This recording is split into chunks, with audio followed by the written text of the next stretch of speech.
Good afternoon, Excellencies, distinguished guests, participants, ladies and gentlemen. Welcome to EntreLink HKPC Regional InnoTech Summit, Day 2. I'm Anne, your MC of today. Welcome to all those who are joining us again and new visitors of today. We have FinTech startup presentations today, allowing startups to showcase the latest technology and innovative solutions and products in the market right now, and one webinar about startup opportunities and go-to-market in the Greater Bay Area. You will get to know more tips for developing business in GBA. As mentioned yesterday, feel free to enjoy various activities on the platform throughout the 3-day event.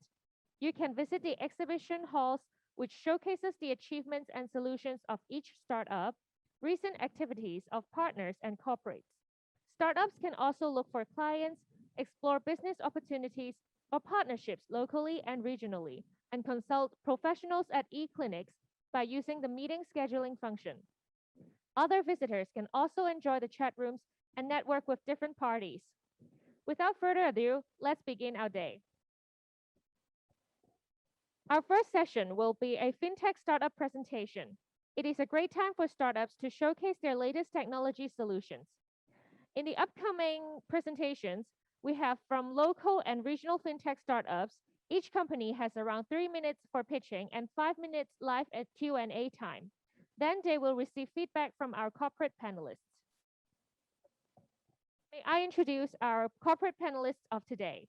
First, we have Mr. Peter Wong from Standard Chartered Bank. Peter is an executive director of the Structured Solutions Department at Transaction Banking, actively looking for new technology or innovative solutions that might fit the business needs of Standard Chartered or his clients. Mr. Charles Lam, Head of Digital Innovation of Fubon Life Insurance. He focuses on driving real customer and business value together with FinTech startups and aims to disrupt the status quo, rebuild new models that create new revenue streams and create the best digital transformation. Mr. Madhi Suidi, Head of FinTech of DBS and co-chair of the FinTech Association of Hong Kong's Blockchain Committee, and was named by Global FinTech Hub Lattice 80 as one of 50 top FinTech influencers in Hong Kong. Ms. Rainey Pan, Managing Director, Hong Kong PropTech Association, FinTech Consultant. Rainey is a FinTech PropTech consultant who advises traditional businesses on digital transformation strategies. And we also have Mr. Kevin Zhang, Senior Client Partner from Franklin Covey as our moderator of today. Now, let's pass the floor to Mr. Kevin Zhang. Thank you. Thank you, Anne. Today, we have a number of exciting startups covering quite a wide range of topics relating to FinTech. I'm sure myself and our panelists are very excited and looking forward to their presentations and Q&A that follows. So without further ado, may I invite the first startup companies, AsiaBox, to the stage and their presentation. Thank you. Hi, good morning, everyone. I'm Chris from AsiaBox. AsiaBox is an artificial intelligence company which is formed from 2017, and we're focusing on international intelligence AI conversations. And what's special for AsiaBox is we have our own R&D on the whole engines for the AI conversations, including ASR, NLP, and TTS. And we are famous that we can handle Cantonese, Chinese, English, and much more languages. And another point is AsiaBox is building omni-channels. What is omni-channel? Omni-channel is our centralized board able to support almost any kind of interfaces. For example, chatbot, voicebot, ambassador, CS robot, etc. A lot of any kind of recorded interfaces. And today, first items I would like to introduce to you is voicebot. Voicebot, very simple, is we can use AI to talk to you, to handle inbound call, outbound call, 24 hours, 4 hours a day, any kind of call flow, something like that. And for example, what is now popular is using AI to do notifications, to calling out and telling you something under some logic and conditions, and we have telemarketing to call out. These are call out outbound call. Of course, we can do inbound call also, and inbound call I don't introduce here, but you can we can talk later over there. And inside that, actually, we have the whole engines, and this I briefly introduce you the engines that involving and how to do the progress under this. And the problem is performance is quite well, and we are going to introduce that actually more to banking and finance area. And now they are actually some companies are using that. I think that is it is especially suitable in some area like KYC and AML. Maybe someone got in this area, we can help you. And other than that, actually, we have AI Ambassador. AI Ambassador is a kind of AI customer service that you can work face-to-face to it. We have virtual avatar that is the object or the virtual agents that you can talk to. Imagine that now Siri, you don't understand very well Siri and Google, okay Google, but you have something to talk with. And it is also omnichannels, which means it can be deployed on any kind of robot. Really, we can deploy on robots and any kind of digital signage, any kind of interfaces, as I told you. And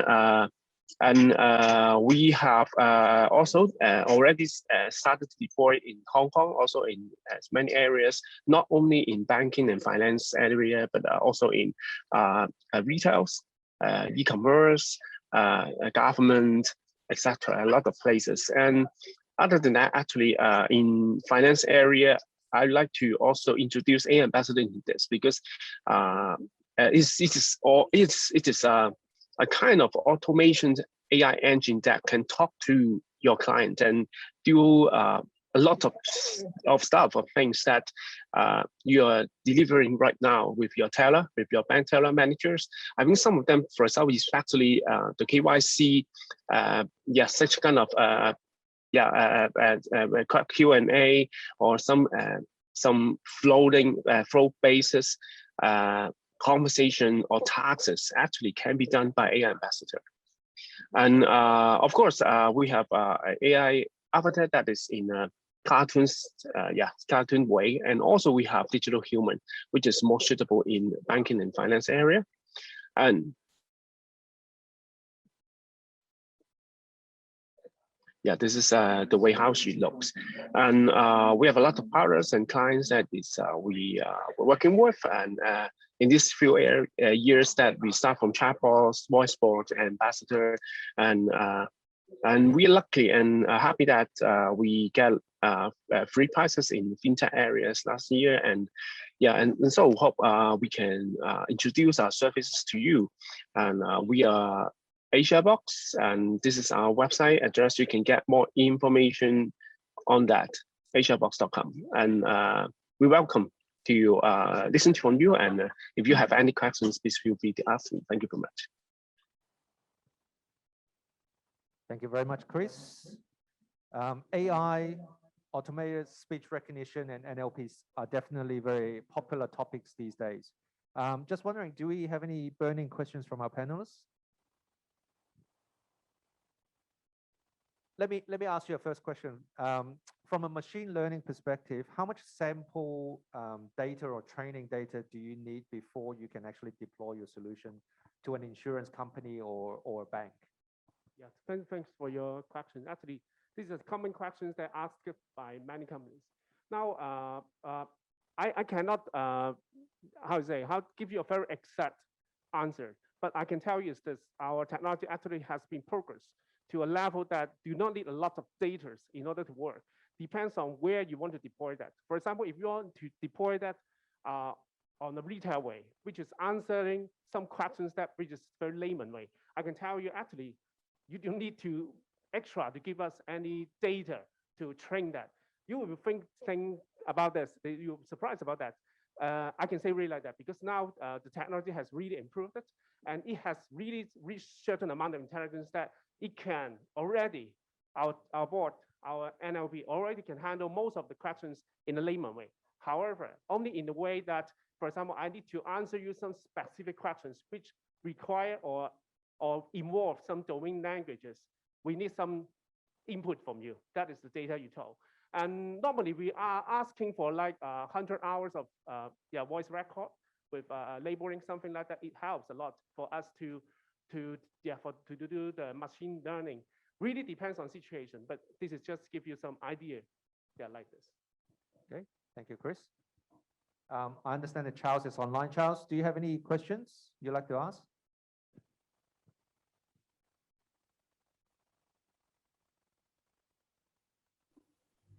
Can you hear me now? Yeah, my question is like I heard that like you mentioned several times that you guys can actually do eKYC, and part of the like in insurance industry, like we need to make sure that particular applicant is actually in fact physically in Hong Kong. How can your eKYC do that? Actually, you see our product. One of this is called AI Ambassador. AI Ambassador is a robot that with a front end that able to talk just like you're talking to a friend, to a manager, or to the staff in your banking. Actually, for KYC, actually, one of the part of the work is to talk to the client, no matter face to face or by telephone or by other ways, and we can help over there.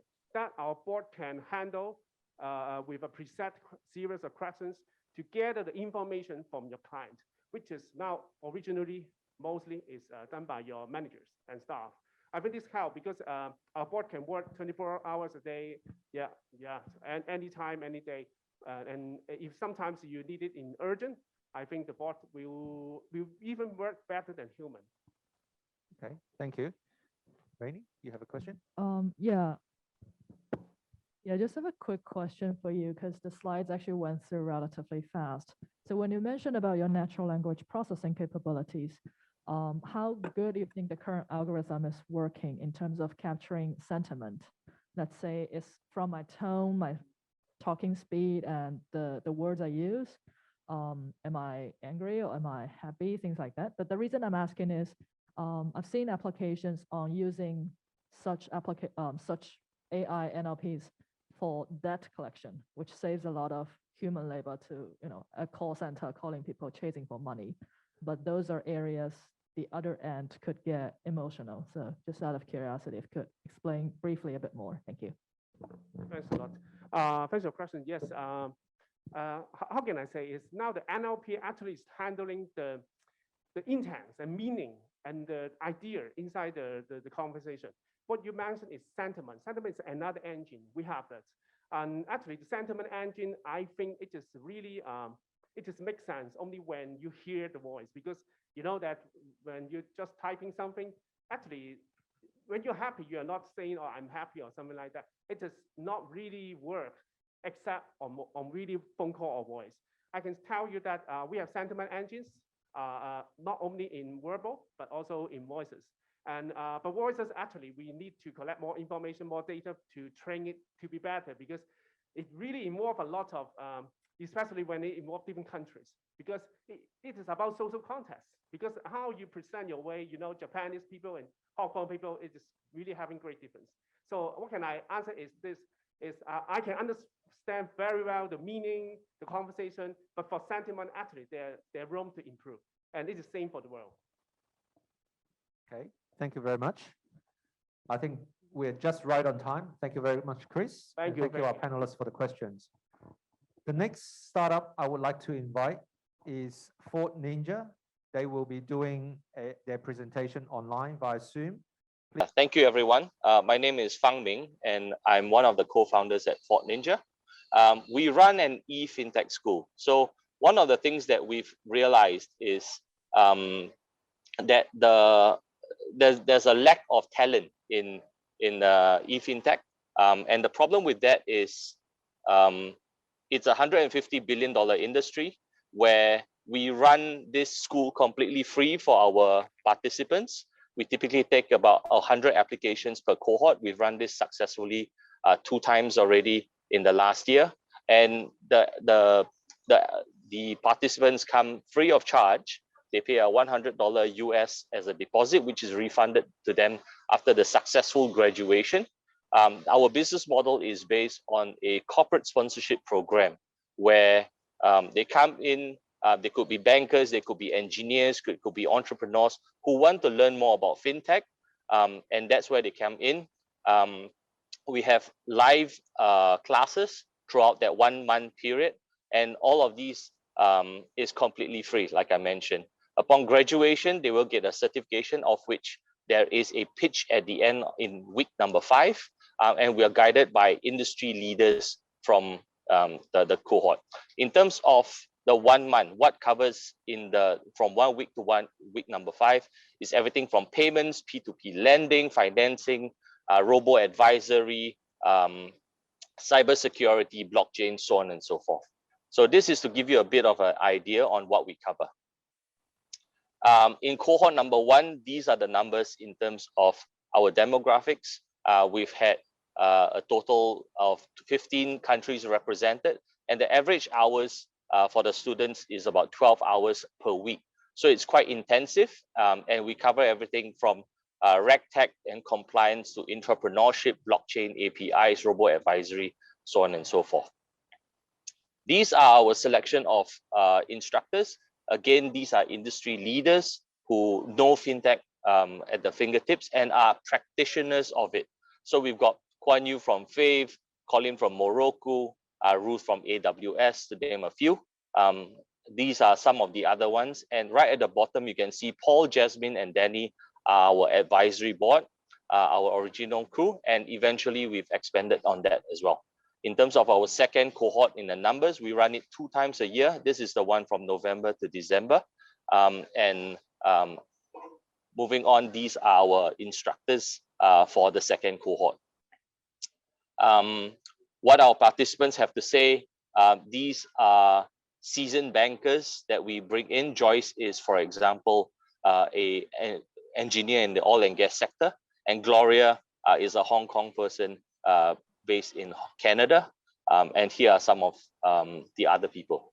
So the way our business model works, it's corporate sponsored, and that's how the participants get to come in and learn for free. And this is our next cohort in July for the next batch. Thank you very much. Have you got any questions? Thank you for your presentation. Can I invite the panelists? Mahi? Yes. Hi, thank you very much for the presentation. I have a question about your business model. How do you generate revenue? Yes, so it's corporate sponsored. We do operate like a social enterprise. All of our revenue is generated by corporate sponsorship. In the past, we've been sponsored by Microsoft, AWS, FWD Insurance, and also GHL Service Systems. Thank you. Peter, you have a question? Yes, a very interesting initiative. I would like to address some of the typical challenges for bankers is how to train the bankers to adopt technology that can align with their customers' journey, as well as to be able to coordinate the required changes within the bank. So that's one question. And the second question is, how do you profile your students, given maybe they have different clusters of students which may have different needs? And do you tend to provide different types of training, or do you want to go for the mass? Sure. The way I'll answer the second question first. Now, the way we operate is we want to keep the barrier of entry as low as possible. So whether it's a banker, insurance company, engineers, or even entrepreneurs, we as long as they have an interest in fintech, we will open up the market and get them ready and started on all the fundamentals. The aspect of fintech that we focus on is not on the theoretical academic knowledge of it, but we focus on the practicality, and that's where our live classes with practitioners in our classes yield a tremendous result. What we are ultimately building is the fintech school is the beginning of our ecosystem journey. Till now, the graduates continue to be involved, continue to get mentorship from the networks that we have already built. And that way they can continue their journey eventually into fintech. Julia, one of the candidates that we mentioned previously, has already gotten a chief compliance. She's 30 years in a bank, didn't have she has all the knowledge when it comes to banking, but she didn't understand the technology part. She recently, I'm proud to say that she's been accepted and is now the chief compliance officer for a startup technology company. And I missed the first question. Could you repeat that again quickly, please? The first question is how to train the bankers to adopt technology within to transform the existing process. Sure, I'll use the last 60 seconds to answer that. The way we work it is there's a lot of change in the banking space with digital banks and neobanks coming up. The way we can do that is if they do come on board as a corporate sponsorship, we run the training program for them, in which then they can send their C-level or senior executives over for our training program, and we run it concurrently with the rest of the participants so that they can get different perspectives from different industries and also other professions. And that exchange is what we do, where we also give them access to industry leaders who are in this space, and they have very tough conversations, and that's how our learning is very, very practical. Thank you very much for this opportunity. If there's any questions, please feel free to reach out to us at fortninja.com and be happy to connect that way. Thank you very much. Thank you very much. We now move on to our third startup today, BridgeX. Please, can I invite them to the stage and get ready for their presentation? Thank you. Hi, I'm Donald, co-founder for BridgeX. BridgeX is a digital treasury solution that enables SMEs to manage and grow their business through efficient treasury management by receiving and sending payments across the world. Our vision is to be the digital treasury hub that allows businesses in Asia to make collection of payments and sending of payments in Asian local currencies seamlessly and cost-effectively. Asia accounts for half of the world's payment revenue, and B2B cross-border payment transactions outpace the global goal because of changing business model. Increase of e-commerce is driving digital payments, and access to instant payment, be it business or individuals, are getting critical. Now, Southeast Asia, where our business is focusing on, has already overtaken both the US and Europe as China's largest trading partner. But the access to the Southeast Asian market is still fragmented. There's limited collection and direct payout options for business to handle payables and receivables because these markets are just fragmented and there's a lack of a unified system to handle this in and out of Southeast Asia, into and out of China. Now, BridgeX solves this problem by providing a unified network across for local currencies in the bi-directional flow to pay and collect into and out of Southeast Asia, and we speed up the payment process with real-time optimization. The network infrastructure for us was built through our Asia Treasury Hub in Hong Kong, Singapore, and Australia. This means that we are able to enable global settlement with the ability for payment collection in Southeast Asia, and also our ability to send funds to local payments with local payment rails. Our solution is localized. We collect, convert, send, and reconcile payments from different locations in Asia, and we allow this payment to be sent through and received easily and efficiently. Just an example, if I were a Hong Kong merchant or a Hong Kong supplier, I have the ability to send or receive payments in local currencies from different locations, unify them, process these payments, and get back the money in Hong Kong, let's say in US dollars, or even in China in CNY. Now, our customer base is B2B. We work directly with banks, non-bank financial institutions, wallets, and technology platforms to reach out to the local clients, whereby we allow payments to be made from a B2B perspective through BridgeX APIs to get this payment through to beneficiaries who are businesses, SMEs, as well as individuals. We differentiate ourselves in the market by providing a focal point in Southeast Asia, connecting to the rest of the world, including access to China. Since a year and a half ago, and despite the difficult period last year, we have operated through our future-proof, hard-to-replicate model, through our license operations, our know-how, with our technology and payment network to process the payment. Our system is built upon microservice architectures that allow us to optimize and handle payment methods through our APIs.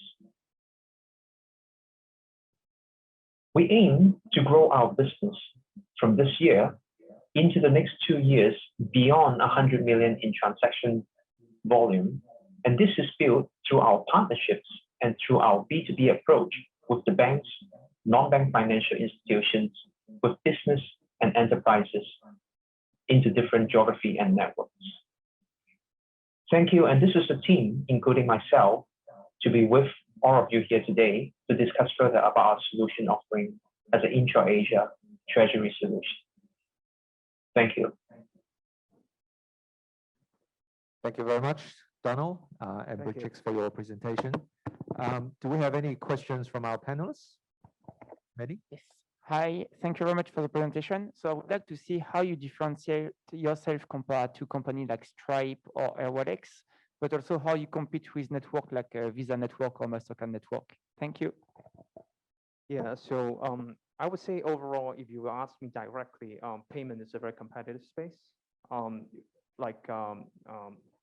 We have mentioned, you have a Visa Network, you have the like of the Stripes, you have the like of many other players, including the banks who are in the system. Now, I think where we're trying to focus BridgeX on is not to say that we're competing directly, because everyone has a niche. And where we're looking at where the gap is still there is actually in terms of when I just now in the presentation I mentioned know-how. Know-how is really about your understanding or our understanding about the local markets, especially in Southeast Asia, and also about connectivity to China.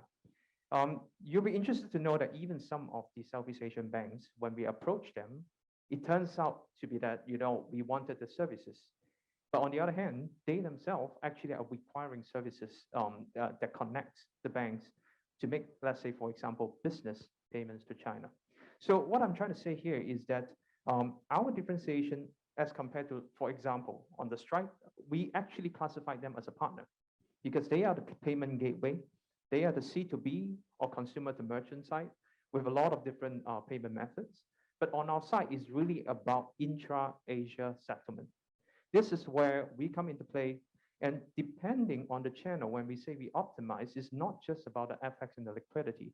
It's also optimizing on the channel whereby we make ourselves competitive in each of these corridors. Let's say we are paying to Vietnam, paying to China, to Taiwan, to different part of Southeast Asia, using the right network, right channel, compliantly, and as well as in terms of the messaging and the system. And that's how we differentiate ourselves. Is really our intra-Asia connectivity and the network itself. Great, thank you for your answers. Any other questions from the panelists? Peter?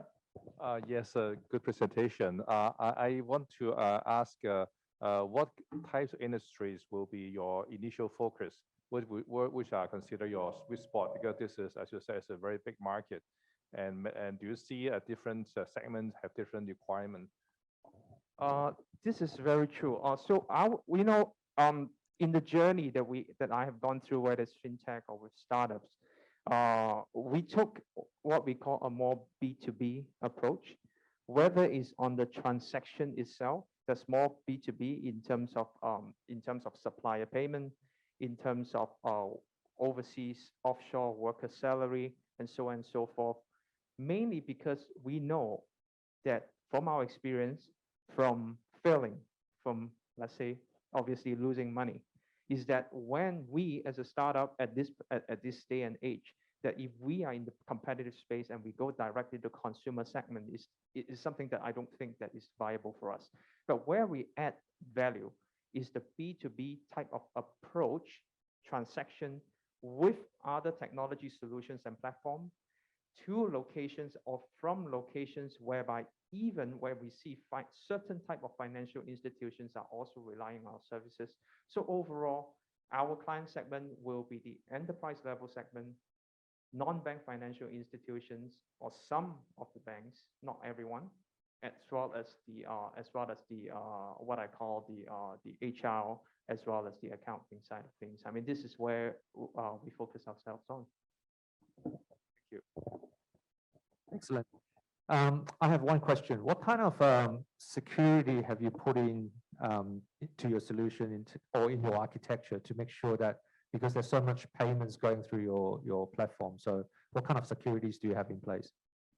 Okay, so for us, basically, in our process, we work with our technology advisors who has been in the banking sector for the past 15 years and is one of the chief architect in some of the banks before. We understand that security is important. So our solution is cloud-based, and at the end, you know, as a startup, we can't rely on ourselves to say that we are secure. So what we do is actually we go through, let's say in Singapore, in terms of testing, or in Hong Kong, to go through a vigorous, at least a penetration test, and also all the necessary cybersecurity requirements that's necessary for us to fulfill as a starting point. And subsequently, at the end of the day, security is about actually the operational excellence. I don't think we're excellent at this point per se, but important part is not just about building the solution on cloud native, but at the same time secure, but it's also our business process from the compliance perspective that's more important. Excellent, thank you. I think our time's just right. Thank you very much, Donald. If I could invite the next startup, Pocket Change Global, onto the stage and ready for their presentation as well. Thank you. My name is Mark. I am representing Pocket Change Global. Our company is a Japanese fintech startup providing an all-in-one solution for global travelers over their level of foreign coins and bills. Via our patented ATM machines, we can handle up to 50 major currencies at one time. And our solutions enables travelers to convert those level coins and bills into almost all kinds of e-rewards, like loyalty points, mileage, gift points, you name it. You can also top up or deposit into your personal e-wallet, debit card, and bank accounts. Nowadays, you can top up your personalized transportation IC cards because all 9 Japan transportation IC cards and Taiwan EC card and iPass are already in place. You can also use Pocket Pay, our apps, as a mobile payment enabler. You can also do the P2P as well. You can make a warm-hearted donation. As you can see, by February this year, we already have 82 machines deployed in Japan nationwide, and we also have 1 machine in Taiwan. We are located at your convenience. We are now at the airports. We are at the stations. In some JR stations, we are also at the shopping malls, hotels, and travelers information center. Because we can handle up to 50 major currencies at one time, and all the transactions can be completed in 60 seconds. We already have a very sound fundamental of collection points. Now we are going into the second phase. And because of the apps that we are now launching, now we can pay.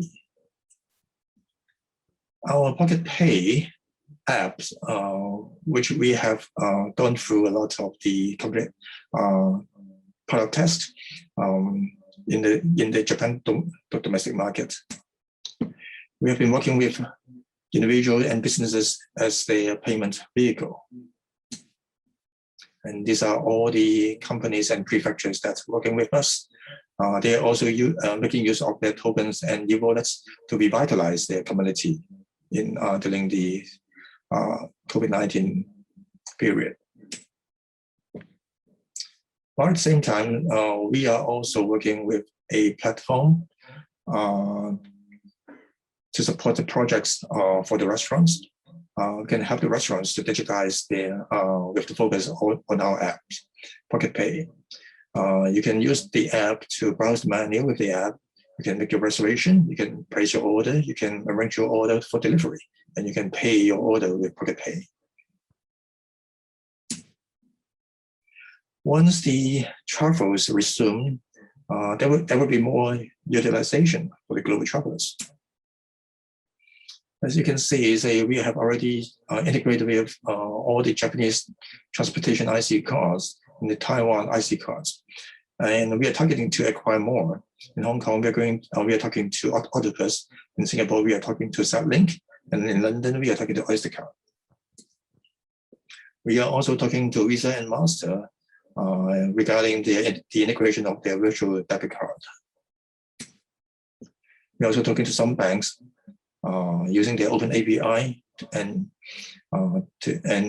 integrate with them so the users can redeposit their money to the bank accounts. And in Hong Kong, we can do the fast payment service. We position ourselves as the best global travelers e-wallet enabling hub.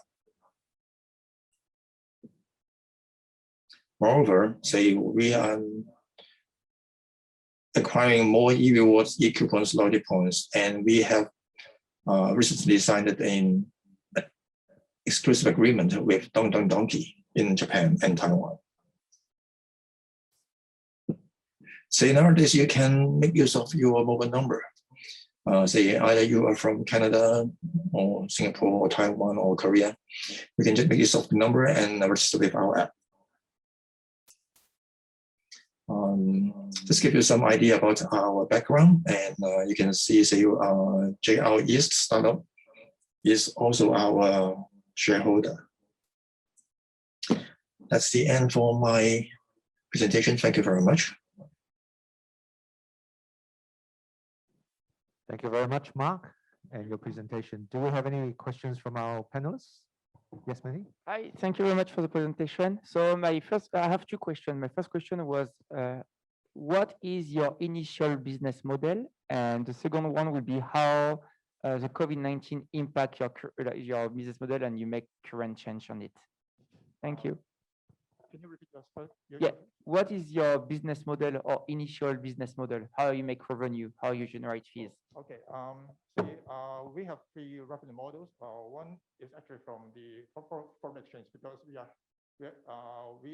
targeting the global travelers, and we can handle up to 15 major currencies at one time. So when the travelers are coming to our machines, they can just drop all the coins of those, whatever they are, into our machines. Then we can convert them into the e-rewards they decided. And by that time, that we will need to settle with the local currencies that the merchants want us to settle with them.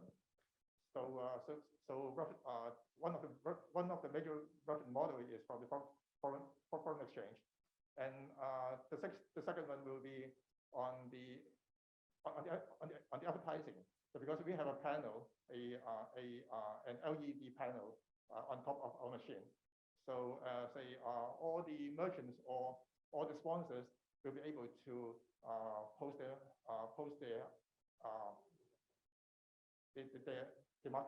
marketing materials, on a machine. Like we are now talking to Klook, Japan. They're also considering using our machines as a kind of marketing point for travelers. And the third one will be coming from the merchants' discounts. Like say when we acquire Klook, their e-points or e-rewards. We probably will have to settle with them at a discount. So these are the three models that we are having. Okay. And your second question is about the COVID-19. We are heavily hit by the COVID-19 in the first 3 months. However, say after 3 months, it was in the year of 2020, June, we launched a campaign named the Air Pocket Change. And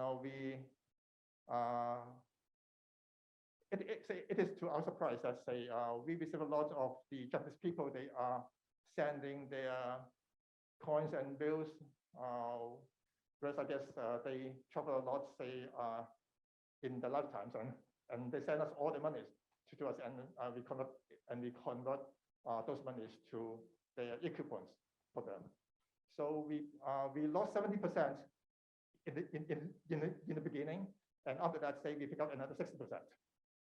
So even the domestic market is even one of the very biggest market for us. So we think, every domestic market and every country, we can copy the same model. Thank you. Right. Yeah. Thank you. Thank you very much. Any other questions from our panelists? Charles, were you going to say something? You okay? All right. I just want to ask a very quick question. So definitely, I think e-wallet, e-payments, the future trend. You mentioned in your presentation that you see yourself as the best e-wallet provider. Can you just elaborate a little bit more why you think that you'll be the best e-wallet provider? Yeah, because we are all made in Japan, and this is one of the confidence that we can give to our users. And our maintenance costs are very minimal. I can tell you, we for every 6 months, we don't. Most of our machines do not have any maintenance at all. So I think our service are very reliable, and they are seamlessly and user-friendly to most of our users. So I guess, and for global travelers, when they use our apps, they can just make use of one app, and they can go everywhere they want to. Yeah. Yeah. Thank you very much. Thank you. Thank you. Thank you. We're just right on time. So let me invite the next startup, Howin Development Company, on their project called Hong Kong Safe Driver. Hello, everyone. My name is Jerry, and here is our project, Hong Kong Safe Driver, which is a comprehensive risk assessment solutions for bank and insurance company. Let me introduce myself. This is Jerry, the CFO of this project, and on my left is Chi Tong. He is the CEO, and Raymond, the CTO. The issue is that we found out currently insurance premium of commercial vehicle is mainly assessed by the condition of the vehicle and the claim history of the vehicle owner. So therefore, no incentive for driver to change their behavior. So here is the flow. The accident incurred due to the bad driving behavior, and so that the owner claimed the insurance. The NCB, the bonus will be deducted, so that they will result in a higher premium. And then thirdly, the premium is assessed by the claim history of owner, so therefore they have no incentive to change their behavior for the driver. So we see as a result, the claim ratio is still remain high. So ensure they quit the market, so the premium is even higher. And here is a big data from Insurance Authority. We see that even though premiums are up 8% each year, the claim frequency and the claim ratio is still remain high at more than 60%, which results in commercial auto underwriting losses outpacing. So here is our solution. Hong Kong Safe Driver is a comprehensive risk assessment solution of commercial vehicle for bank and insurance company. We assess the premium of commercial vehicle by adding the data and analytics relating to drivers' conviction report, and also driver behavior record. We believe that this is much more efficient than just using condition of vehicle and the claim history of vehicle owner. So we pass to Raymond to explain the technology side. As you can see, this is the application design. For this app, we are going to collect all the data in the 24 hours per day from the driver. And that's, this application is not started by today. And actually, we get the data from the Hong Kong Polytechnic University to get the data. They have a very simple application started in 2018. And we are going to improve this application to collect more data and a more accurate result to improve by getting more information like the location data and then pass it to our AI behind. From the result, we're going to divide it by 4 levels from 0 to 3, from the good driving behavior to the dangerous behavior. And behind this, there is a machine learning algorithm behind that we collect all the data to train the data to build up our model, and then we will deploy this model to all the drivers. So anyone in Hong Kong, they can get the benefit from our application. And so it's not just a very traditional machine learning. We are going to use the cloud platform to shorten the development, the training time, and the deployment. So we ensure that this application can help our this project to start faster. Okay. Because our company has developed Taxi Joe, the agency system in the taxi industry, which was admitted to the Cyberport Incubation Program in October 2018 and successfully graduated. That's why we are now collaborated with the Polytechnic development team, a research team, to further carry on their research project, as well as getting more data, because we have an immense database in the taxi industry. That's why we will use taxi as the trial platform in the commercial vehicles.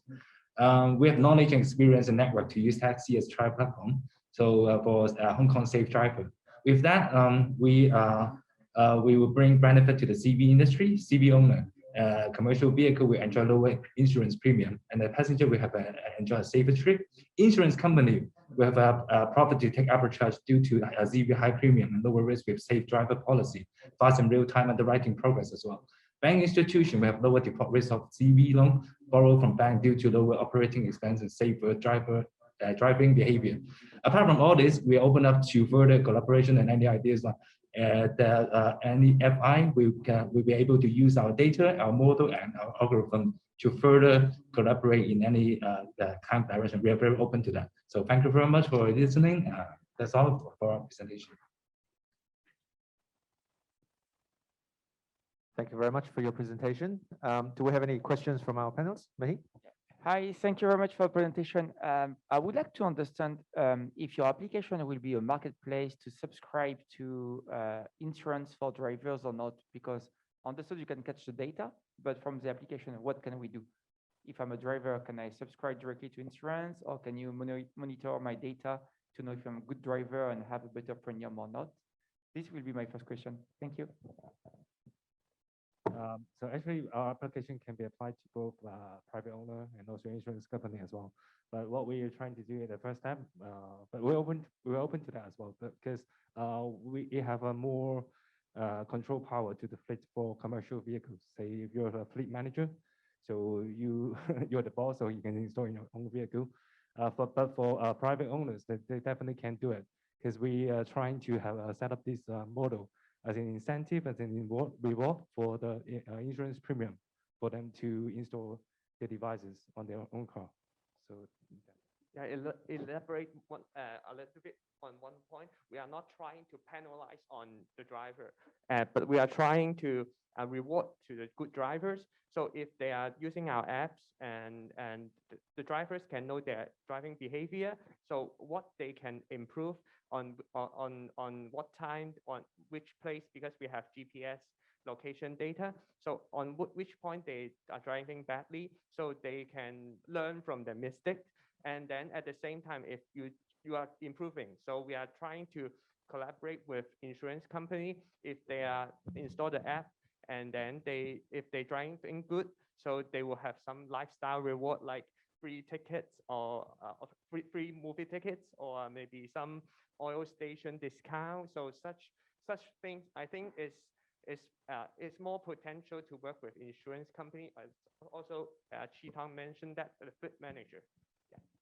Excellent, thank you. I think Rainey, you have a question? Yep, thanks, Kevin, and interesting presentation, guys. So my question falls into two parts. First of all, I think you briefly mentioned it, but can you elaborate again? What are the data sources that you're currently using into your algorithm? Are they, in addition to the traditional data sources, are they GIS data or location data, or you actually hope to put sensors within the vehicle to capture other kinds of data?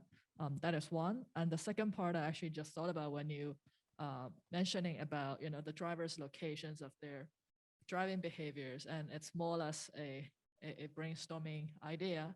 I think it would also be nice to incorporate driver's location and, let's say, accident or behavior data along with the Hong Kong's recent initiative on open data sources of geospatial and quantum.js, so that you can put the two things together and hopefully drive some insights. This area, it's high accidents. This area, people tend to drive better or terribly. And is there anything to do not with the drivers, but with urban planning, things like that? So just some food for thought, and would love to hear more about my first question. Thank you. Yeah, thanks for your thoughts. We actually put a keen eye on the future development of HKSR's initiative for smart city, the integration for the other models. I mean, definitely interested in it. Originally, the first model we set was a separate devices with accelerometer. So we kind of incorporate the XYZ together with the GPS with the model. So, but the next phase we wanted to utilize more on the mobile device with their own accelerometer in it. So with the GPS, and also we are thinking about to incorporate the video. The video side would be another supporting document supporting data, but then we gradually to utilize the supervised learning with the video and to unsupervised in the next phase. So okay, that's pretty much. And yeah, we open for a collaboration like banks, because like Standard Chartered, they work with MSIG on the GI side, and like DBS, they work with the CHOP on the GI side. So we think that in the long side, they for the bank will have a lower risk since they're using this the behaving apps, and for the insurance company, they enjoy a higher premium with a safer driving policy. Yeah. Excellent. Thank you very much. Thank you, Jerry and Chi Tong, for your presentation and answers to our questions. Next, I'd like to invite our next startup, Planto, for their presentations. Thank you. Hi, everyone. I'm Jessica, and I'm one of the founding members of Planto, and I'll be introducing Planto's enterprise solution today. So Planto was founded in 2018 when we launched our personal finance management platform. And in 2020, we started offering our enterprise solutions to a wide range of FIs, specializing in data, digital, and the millennial space. Our B2C product is the #1 personal finance management tool in Hong Kong, serving over 500,000 millennials and producing strong results. Our app peaked at #2 on App Store, beating all banks in Hong Kong, and is widely recognized amongst customers and business partners. Our success stemmed from our ability to provide data-driven solutions. And as an enterprise solution provider, we make it easy for you to turn into an engaging customer-centric platform by utilizing data. We help you transform from being a transactional online platform to one that provides data-driven personalized experiences. We do this via 3 of our market-validated solutions: our data enrichment, our personalization and engagement platform, and our financial management tools and backend capabilities. Our data enrichment services uses our proprietary ML model to convert raw, unintelligible transactional data into meaningful data points. These include merchant names, logos, categories, locations, and further transform these enriched data into over 50 predictive and reactive insights, such as customer fixed expenses, salary, spending preferences, so that you and your analytics team can fully utilize the benefits that data can bring. Our instrument capabilities are much more effective when compared to the traditional MCC, as we have higher accuracy, precision, recall, and a lot more localized, which makes it a lot more useful for your analytics team to create analysis, insights, and customer segmentations. Our second offering is our PEP engine. One of the biggest challenges that FIs face is building a digitally personalized and engagement platform that satisfies the needs and lifestyle of millennial consumers. Our PEP is a data-driven personalized customer engagement platform, producing recommendations, alerts, and advice that utilizes all possible data retrieved about the customer. PEP aggregates all data points from internal and external sources, enriches it, and allows your team to build insights and journeys which can easily be distributed to multiple digital channels. The results of these campaigns will also be analyzed so that the team can learn how to optimize for digital campaigns for different KPIs. Our PEP also comes with a library of market-validated insights that covers alerts, financial education, product recommendation, data collection, and challenges, which helps FIs like yours to increase engagement, revenue, loyalty, and customer retention. Our last product suite is our market-validated financial management tools. These cover mobile banking, wealth and insurance, financial management, and individual modules covering tools related to expense, savings, insurance, and investments. These are all readily available for you to be personalized for you. They cover over 30 tools that help end customers understand their current financial positions, as well as 50 data-driven insights and recommendations. These are just some examples which I'm happy to expand on if you're interested to learn more about how we do this for specific types of products such as insurance, investments, or savings. We're currently offering multiple FIs our enterprise solutions, including global retail banks, digital banks, global wealth management firms, as well as fintech startups. We have a strong team with experiences from large financial institutions as well as big tech companies such as Tesla, Deutsche Bank, and Bank of America. And based on our experience with Plantu, we are a customer-centric company which is skilled at building products that consumers need and love. We're also supported by reputable investors and advisors with one of the world's biggest fintech VCs and angel investors coming from BlackRock, Forbes, and Prudential as our major backers. Thank you for your time, and we're looking forward to exploring collaboration opportunities with you. Thank you. Thank you very much, Jessica.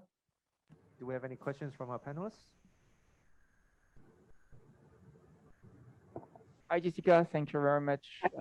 I've met your co-founder 2 years ago, and I would like to see what was the progress you did from 2019 to today. I remember that at the beginning, you were kind of comparison platforms between financial product, credit card, insurance, and I see that you make some progress. And can you just tell me what are your best features now, or what make you proud of the development you had the 2 last years? Thank you. Sure. Thank you very much for the question. So we actually changed quite a lot, or more so, it's more like we added more channels into our kind of business. So back in 2018, as you're very familiar with, we started off as a personal finance app, which essentially is ideally what banks would want to be able to do once open banking happens. So we aggregate all of our users' entire finances on the app and essentially give them insights, advice, and goal journeys in which they can utilize. And so since 2020, because of, let's say, virtual banks and obviously COVID, and a lot of efforts from these traditional banks trying to go into the digital space, we've actually been approached by a few FIs to actually work with them on digital initiatives.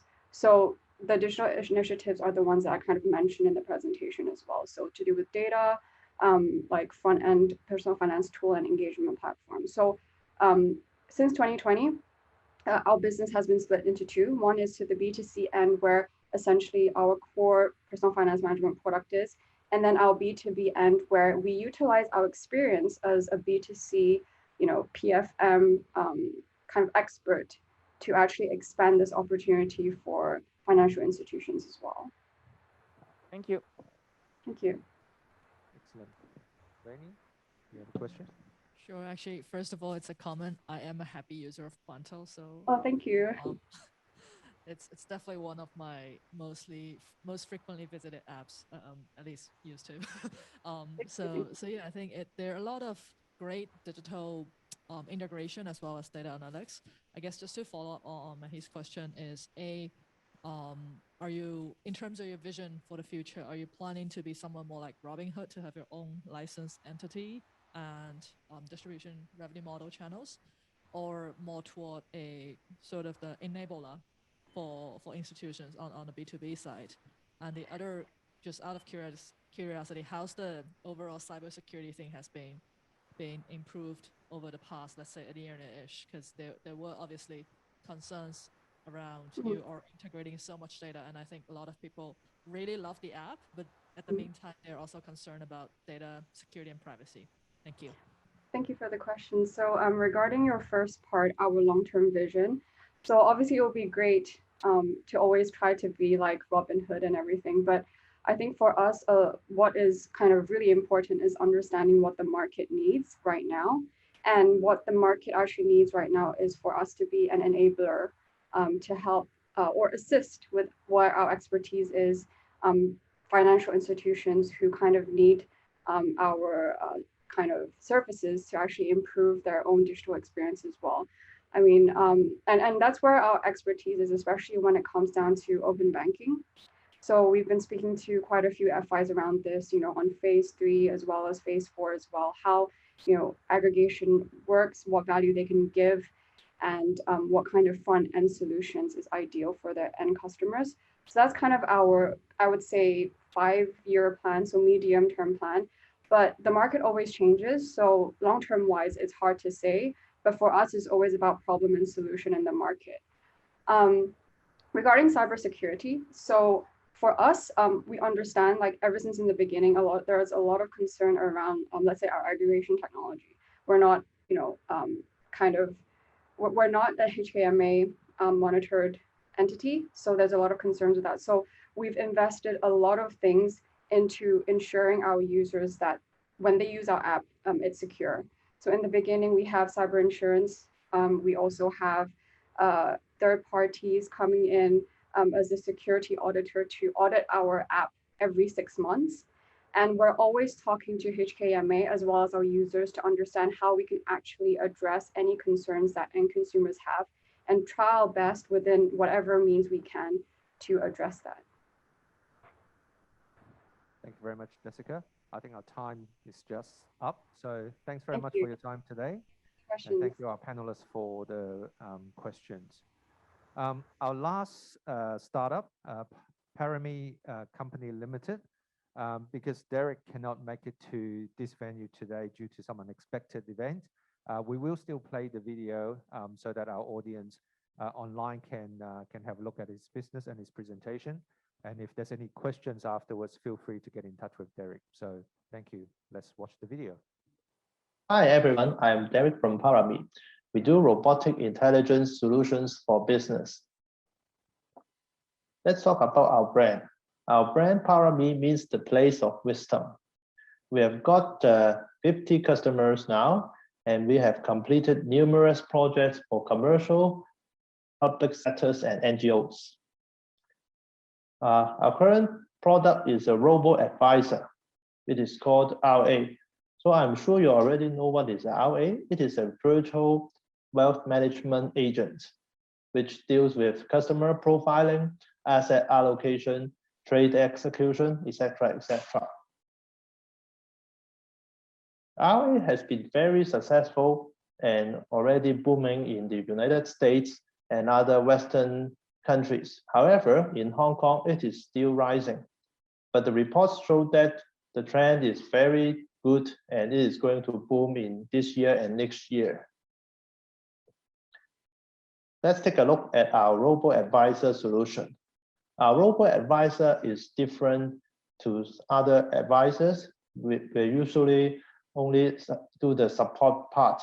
However, our solution deals with the marketing, sales, order, and support, all of the 4 parts, which means that our solution helps you to find potential customers and convert them to real customers, and then help you to boost the revenue from these customers, and also, of course, do the support part of the CRM.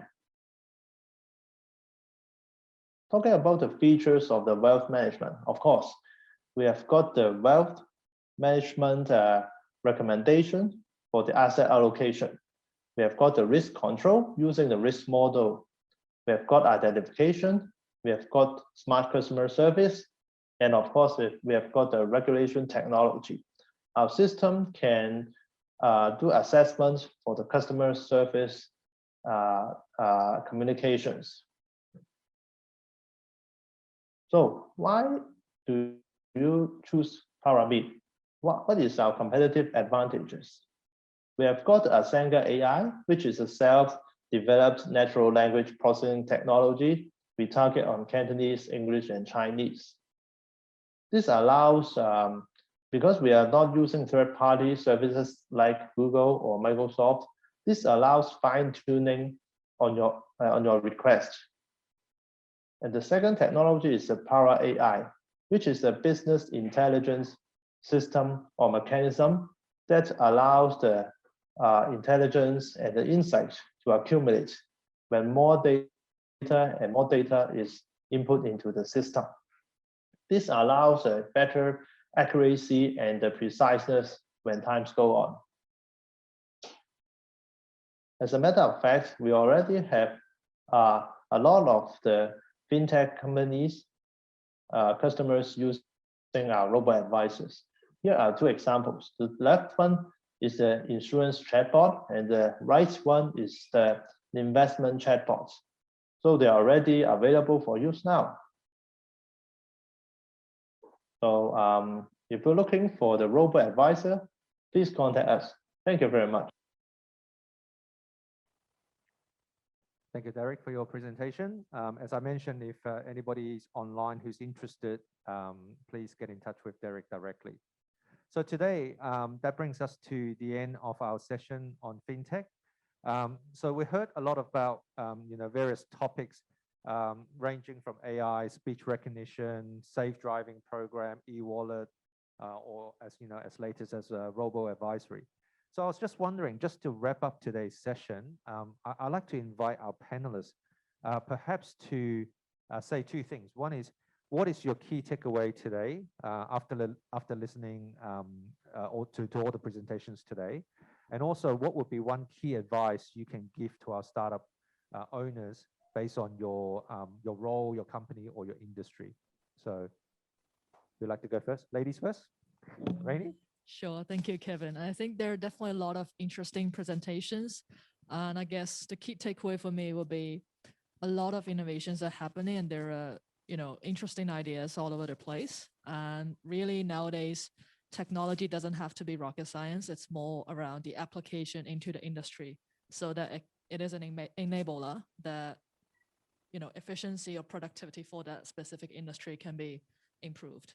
And for me, I guess, one thing I'd like to make note is, let it be prop tech or insurtech or fintech, these industries are highly regulated. So for someone who wants to get into the startup place in these industries, it'd be good to make note of what are the potential regulatory constraints you will be looking at. So these are the things, and definitely, talking to more industry practitioners like Mehdi or Peter will definitely be very helpful as well.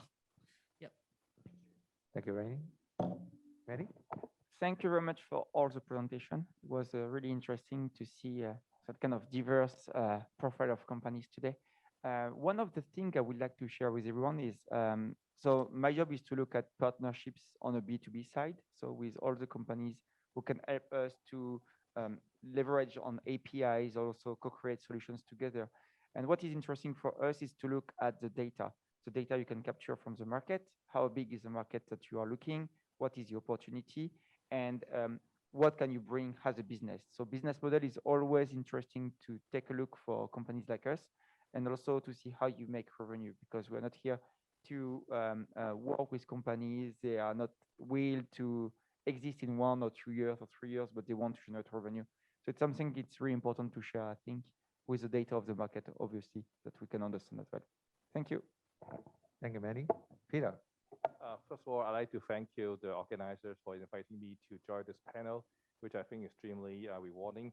And I see all the panel, the speakers sharing their experience and models are actually addressing some of the major pain points we see in the business and society, from training to having a safer driving experience. I think my sense is we see that our clients, as well as in the bank, they're also all trying to transform ourselves to take advantage of these changes. And just the 3 comments I'd like to share. One is, I think the distinguish the barrier between the B2C and the distinction between the B2C and B2B is getting more and more blurred. So some of these technology we see can be easily cross over. In fact, you look at the HKMA, the F2FPS solution is actually it's different from RTGS, because it's not just B2C, but actually B2B. And secondly is many of these ideas being shared just now actually belong to what we call ESG domain, meaning that it's doing something for the society. It's not just to make money or to improve your margin. So I think if you can expand that and using that as and some of the speakers also mentioned about ecosystem, I think this means that a lot of stakeholders will get involved in making this successful. And thirdly, I think is the GBA aspect. We see there is a lot of unknown opportunities and risks that mentioned about the regulatory constraint. But with some of the regulatory constraint maybe loosen up, there may be more opportunities in front of us. So I think and encourage the startup to be more, continue to the momentum. And I believe there will certainly be a lot more opportunities after the COVID situation is under control. Thank you, Peter. Charles. Yeah, I've been driving like fintech in my past role in Cyberport, so I'm very happy to see a lot of the folks like that I talked to a lot today. I think one of the things that inspired me the most is a lot of the past like model would work, but now we have COVID. We have to bear in mind like this COVID is a key change. I mean, like it provides a lot. It's a two-way sword basically. It creates a lot of opportunity, but also like create new demands for our digital innovation. So we need to look into like a situation like COVID, like more deeply, and how we can use digital innovation smartly to help us and grow faster in these ways. Great, thank you. Thank you, Charles. So on behalf of our panelists today, good luck and all the best to your business ventures. I will now hand back the time to Anne. Thank you. Thanks, Kevin. I think the panelists also gave us some really insightful comments. And this has been a really great session for us to also know the latest trends in the fintech industry. Interested investors and companies, you may reach out to the startup for more steps. You are strongly welcome to stay behind for the upcoming session, which is the startup opportunities and go-to-market in GBA, if you would like to dig deeper into the development of the Greater Bay Area. Our next session will begin at 2:30 p.m. And for the guests in the room, you may stay and mingle with our panelists. And if you are joining us online, you can also use the network function. So we'll see you later again at 2:30 p.m.